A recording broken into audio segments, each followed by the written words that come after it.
The start of new school year is supposed to feel electric. The lawns are alive with chatter, dorms are stacked with boxes, parents are giving teary hugs goodbye, and freshmen are wide-eyed at their first state of freedom. Across America, campus in late August hum with the sound of beginnings. But this year, something darker has crept into the excitement. At Villanova University in Pennsylvania, the morning of August 21, 2025 started with sunlight, laughter, and orientation events. Then, without warning, alarms shattered the calm. Students' phones buzzed with messages that froze them in place. Active shooter on campus, armed with a rifle. In seconds, joy turned into chaos. Students sprinted across squads, tripping over backpacks. Professors shoved the tables against doors.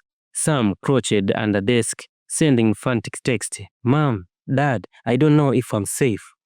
Others huddled in bathrooms, whispering into phones, while outside, the wail of sirens grew louder. Police poured in, the rifle raised. Armored truck rolled down quiet college street. Tactical teams stormed hallways, shooting commands as students clung to one another, terrified that worst had finally come. And then, after what felt like eternity, the truth came out. There was no shooter, no weapon, no blood on the ground. It was all a lie. A phone call, a fabrication, a cruel manipulation designed to summon chaos. Villanova has been swatted. For many, that word swatting might sound like online slang, but to law enforcement, it means terror delivered by telephone. Swatting is the act of calling in fake emergencies, respond as though lives are on the line. These calls are never harmless pranks. They bring chaos, drain resources, and as history shows, they can get innocent people killed. And Villanova wasn't the only victim. Within days, the same nightmare repeated itself across the nation.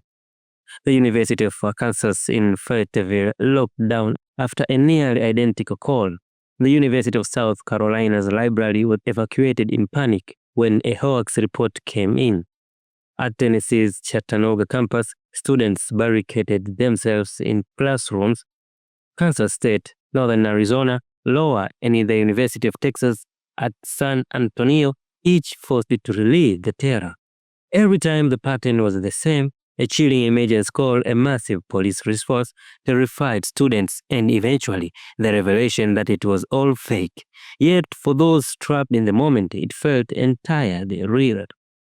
What's happening here isn't just a string of childish pranks, it's a coordinated campaign of fear. The FBI has already stepped in, warning that swatting has evolving into a national menace.